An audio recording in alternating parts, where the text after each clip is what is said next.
So students, in this video we'll discuss how to find the value of the gas constant R। R की value कैसे find करते हैं आज हम यह सीखेंगे। देखो R की वैल्यू को फाइंड करना बहुत ज़रूरी है। ऑल्दो यूजुअली क्या होता है कि R की वैल्यू न्यूमेरिकल में रिक्वायरमेंट होगी। R का मतलब देखो समझ लो दोबारा से एक बार, पता है हमें PV is equal to NRT. अब आपको क्वेश्चन में प्रेशर भी दिया होगा, वॉल्यूम भी दिया होगा, अब मे भी टेम्परेचर पूछ ले या कुछ और पूछ ले, एन दिया होगा, लेकिन आर की वैल्यू ये गिवन होती है, यूजुअली न्यूमेरिकल में दी होती है, बट फिर भी हो सकता है कि ना भी दे वो आर की वैल्यू, या फिर आपको क्योंकि आर की वैल्यू के ढंग से समझ आती है तो आप बाकी चीज़ों को भी न्यूमेरिकल में सही सॉल्व कर सकते हो। कई बार हमें कुछ चेंज करने पड़ जाते हैं न्यूमेरिकल के अंदर यूनिट्स में, तो उससे आपको एक इसका बेसिक आइडिया हो जाएगा। तो सबसे पहले हमें यहाँ पर सीखना है कि आर की वैल्यू कैसे यूज़ करेंगे। ज़रा तक समझना, यहाँ पर हम एवोगैड्रो लॉ तक का यूज़ करने वाले हैं। First of all P V is equal to N R T, इसका मतलब आर क्या हो गया, R is equal to P V upon N into T हो गया। ठीक, अब देखो R is equal to, for example देखो अब हम यहाँ करेंगे सीक्वेंस, हमें समझना है, कोई क्रैम नहीं करनी है R की वैल्यू। लोग वैसे याद कर लेते हैं बट हमें सीखना है कि R की वैल्यू कैसे फाइंड करना है। सी अगर आपके पास n का मतलब क्या है, नंबर ऑफ मोल। अगर आपके पास 1 मोल गैस है तो ठीक है, यहाँ पे मैंने लिख दिया 1 मोल। अगर 1 मोल गैस है और टेम्परेचर है 273 केल्विन, तो देखो क्या हो गया, कौन सी कंडीशन हो गई ये, 273 केल्विन का मतलब क्या होता है, एब्सोल्यूट जीरो टेम्परेचर। और अगर प्रेशर 1 एटमॉस्फेयर है तो देखो अब यहाँ पर एवोगैड्रो लॉ अप्लाई होगा कि अगर at 1 atmospheric pressure and 273 kelvin, ये क्या हो गया, STP standard temperature and pressure. 1 volume of gas कितना, 1 मोल ऑफ गैस कितना वॉल्यूम होता है, 22.4 लीटर। देखो बड़ा आसान सा कर दिया हमने कि देखो अगर आपके पास टेम्परेचर और प्रेशर क्या है, कांस्टेंट है, मीन्स सॉरी स्टैंडर्ड है। स्टैंडर्ड का मतलब 1 एटमॉस्फेरिक प्रेशर और 273 केल्विन टेम्परेचर या 0 डिग्री सेल्सियस। देखो बात एक ही होगी, 0 डिग्री सेल्सियस या 273, बात एक ही होती है। तो अगर आपके पास इतना टेम्परेचर है, मीन्स 273 केल्विन टेम्परेचर है और 1 एटमॉस्फेरिक प्रेशर है, और अगर 1 मोल गैस है, कितना वॉल्यूम होगा इसका, तो हम ऐसे आर की निकाल लेंगे वैल्यू। और यहाँ पर जब आप इसको करोगे तो आर की वैल्यू आएगी 0.0821। 0.0821 आप करके देख लेना, आपके पास आंसर सेम आएगा। और इसके बाद जो मेन चीज़ देखो, इसकी यूनिट देखो क्या क्या यूनिट आएंगी, एटमॉस्फेयर लीटर, एटमॉस्फेयर लीटर पर मोल पर केल्विन। देखो ये नीचे आ गया ना, पर मोल पर केल्विन, तो ये आपके पास एग्जैक्ट आ गया आर की वैल्यू। अगर आपके पास गैस किस में दी हुई हो, वहाँ पर गैस 0 डिग्री सेल्सियस पर हो, 1 एटमॉस्फेरिक प्रेशर हो, तो 1 मोल गैस के लिए आर की वैल्यू ये रहेगी। ठीक, ऐसे ही हम दोबारा लिख लेते हैं R इज इक्वल टू, अब प्रेशर जो है आपका 1 बार हो जाए, अगर मीन्स एटमॉस्फेयर ना होगा, देखो ये डिपेंड करने वाला है, आप R की वैल्यू देख करके ही अपने न्यूमेरिकल को एडजस्ट करोगे। देखो हो सकता है क्या हो कि आपको R की वैल्यू दी हुई है, मतलब उसमें आपको दिया हुआ है एटमॉस्फेयर, ठीक है, और उधर से कहीं प्रेशर दिया हुआ है आपको बार में, तो आपको वहाँ चेंज करना पड़ेगा। या तो इसको चेंज करो, आर की यूनिट को आप लो बार के मुताबिक, देखते हैं क्या आएगी, या फिर उसको चेंज करो बार में, प्रेशर में। ये सब चीज़ें हम अभी करेंगे वहाँ न्यूमेरिकल में।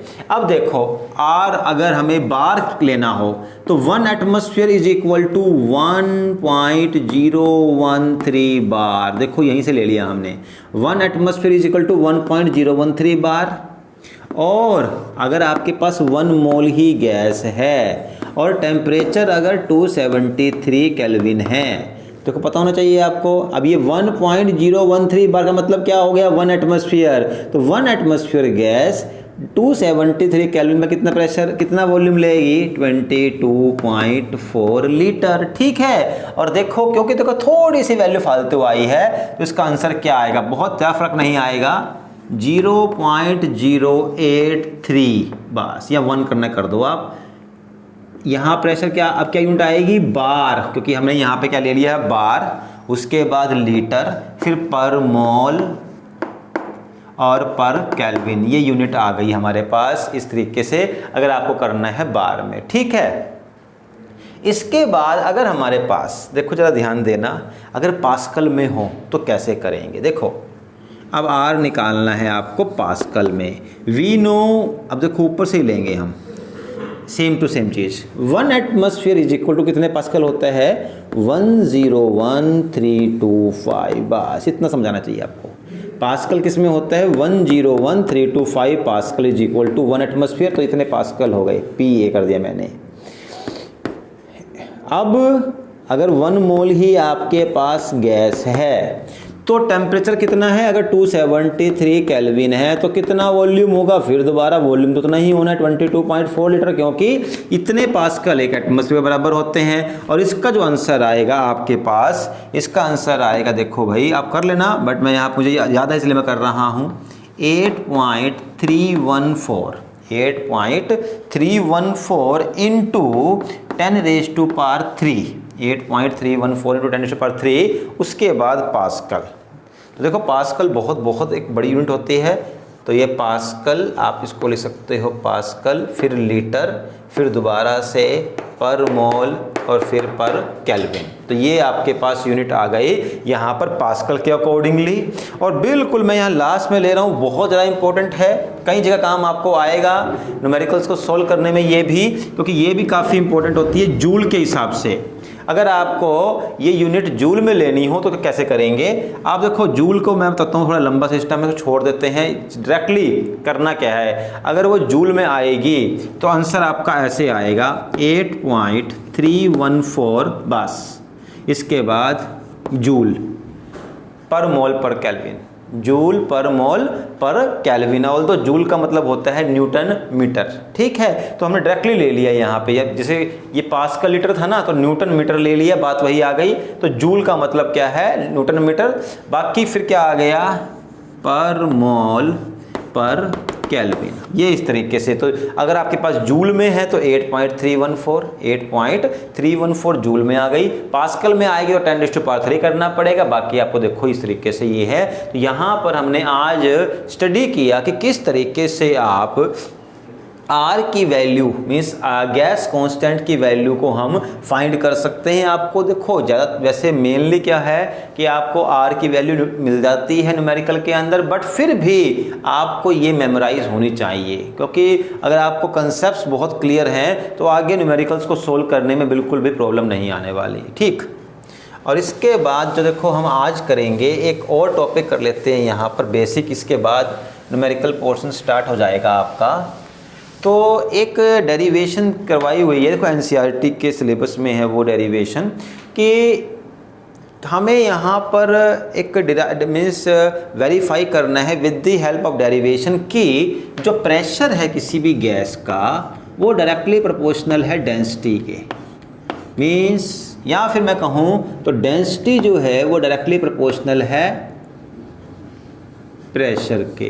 कैसे, देखो अगर मैं सिंपल में बोलूँ, बहुत सिंपल में विदाउट डेरिवेशन, मान लो आपके पास इतनी गैस थी ऊपर, अब जैसे इसको यहाँ पे ले लेता हूँ मैं, ये आपके पास कोई गैस है बीकर में बंद है, ठीक है, और ये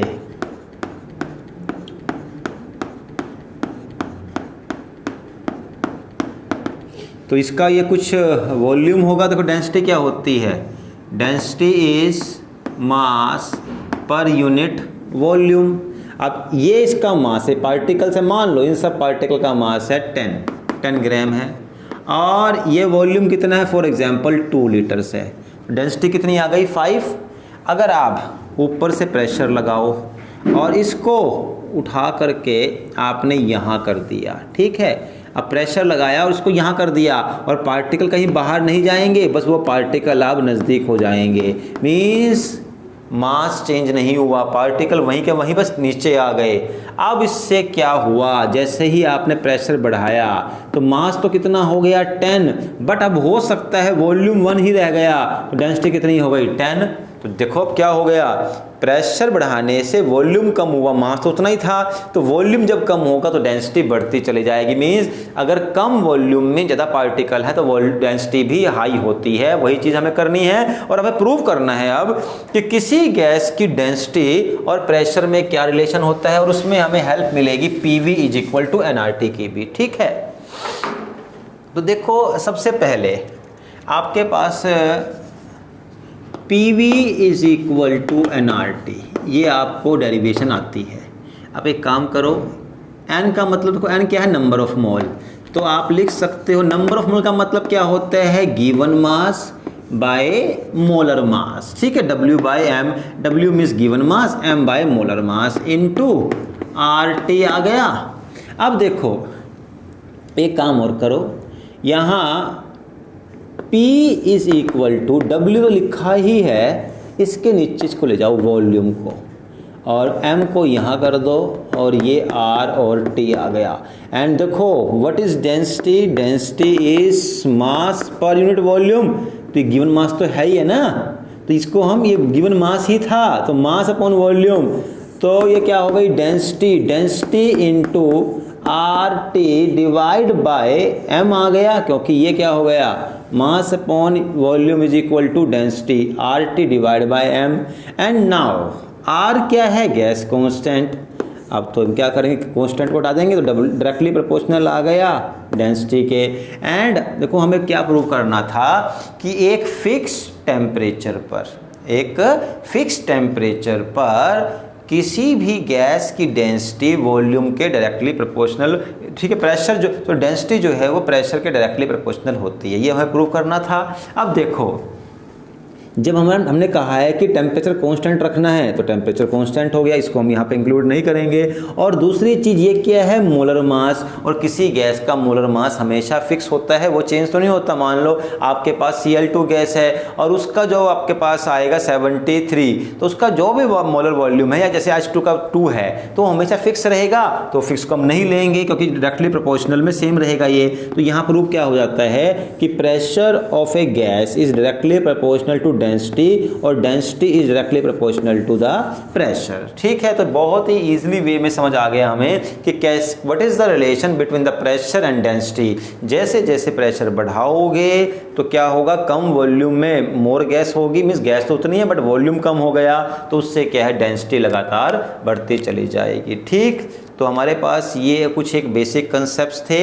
इसके बाद हम नेक्स्ट वीडियो में न्यूमेरिकल्स पोर्शन को सॉल्व करेंगे, जिसमें हम आइडियल गैस इक्वेशन का यूज़ करके न्यूमेरिकल्स को सॉल्व करेंगे। Okay, thank you.